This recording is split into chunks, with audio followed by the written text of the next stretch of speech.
So in this video, we're going to talk about the product rule for exponents.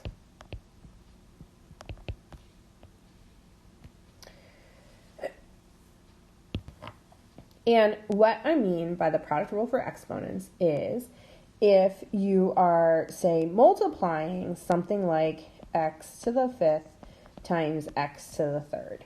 And we would like to rewrite that as x just to a single number. So our end goal is to get x to a single number.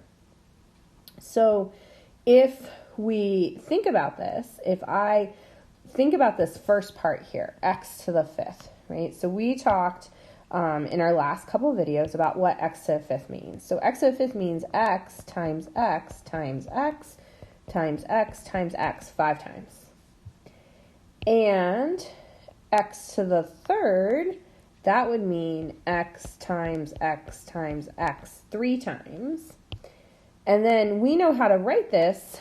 We did this last time. If we count these up, I have 1, 2, 3, 4, 5, 6, 7, 8 x's. So this would just turn into x to the 8th. And so there's a shortcut rule so that you don't have to write out all the red x's and then all the green x's. Because 5 and 3 are pretty small, but if I had, say, x to the 15th and x to the 25th, that would be really long to write out. So if you think about how I had a 5 and a 3, and if I happen to take the 5 and the 3 and I add them together, I end up with x to the 8th. So the power rule says if you have x to the a times x to the b, it's the same as x to the a plus b.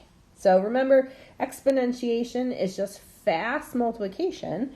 So in this case, x to the 15th times x to the 25th would just be x to the 15 plus 25, and 15 plus 25 is 40. And this works for multiple x's as well, or even other letters. So, for example, simplify. If I had, say, x to the 4th, x to the 11th, x to the 3rd, I would just add them all together to get x to the 4th plus 11 plus 3. And that would be 4 and 11 is 15, and another 3 is 18. So this would be x to the 18th. And I could get a little fancier. I could do something like 2x cubed times 3x to the 4th.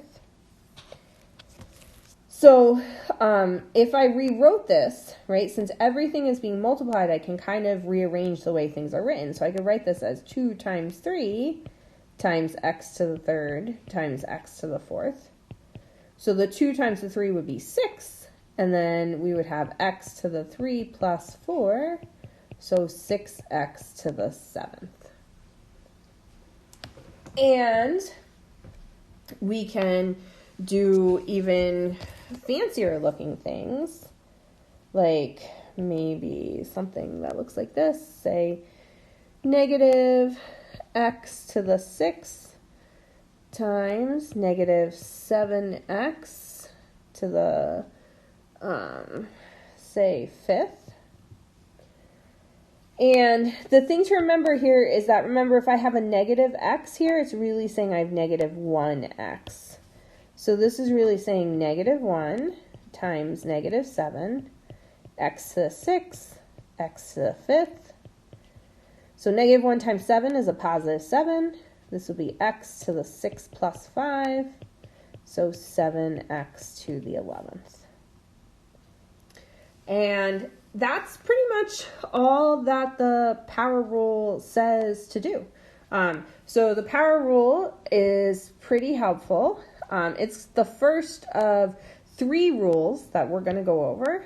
So The next 2 videos are going to talk about the quotient rule and the power rule. Oh, look at that. I wrote this wrong. I wrote power when I meant to write product. Sorry about that. Product rule.